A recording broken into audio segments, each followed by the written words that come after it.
Chapter 1. The Decision Year, 1994 to 1995. Three important things happened between 1994 and 1995 in Kigoma, my hometown. They all made sense to me back then, when I was just in 5th grade.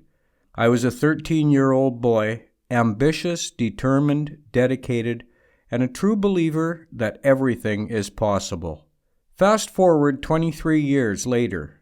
Everything I dreamed of and planned at that moment connected today. This is the point when I agree with Steve Jobs that you can't connect the dots looking forward.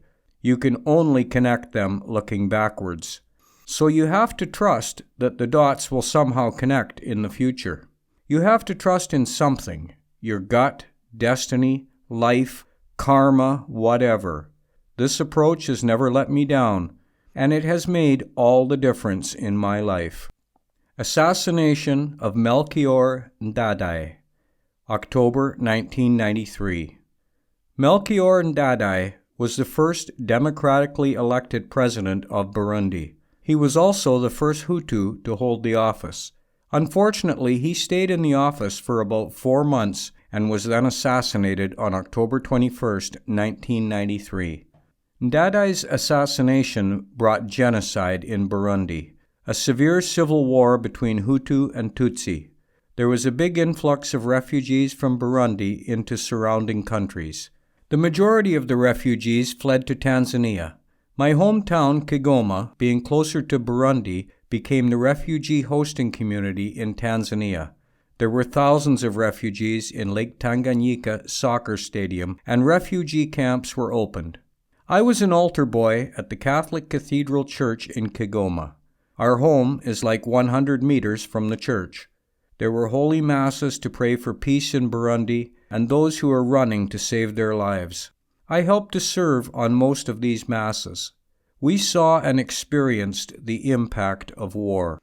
You see, some refugees lost their loved ones on the way or died before leaving.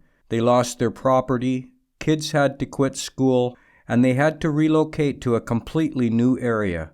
Not their choice, obviously. It was really sad to watch what was happening to these refugees. Even though I was still very young, I clearly understood what was going on. Personally, I felt privileged to live in a country that at that time had no war or possibility of a war, but my support was very small due to my age. My only contribution was offering prayers and serving on holy masses for peace.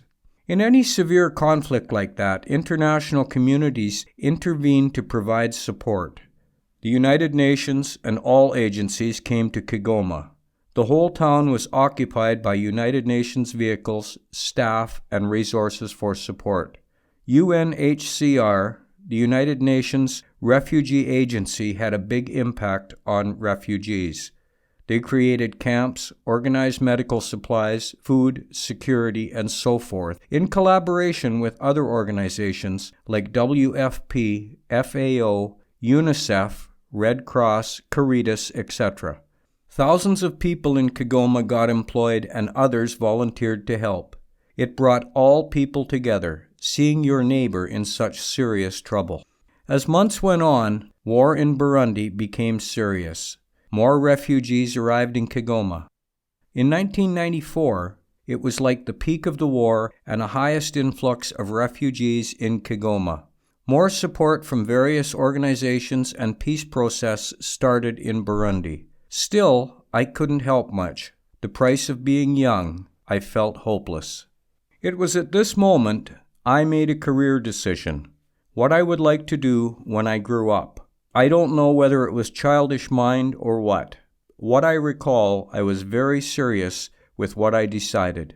I promised myself that I will study a degree program which has to do with human rights, laws, and protection of people. In addition to that, I will work with an international organization, the United Nations or its agencies.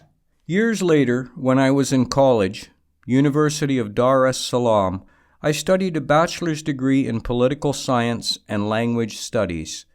I took an opportunity to have internship with UNHCR in Kigoma. It was one of the best moments in my life.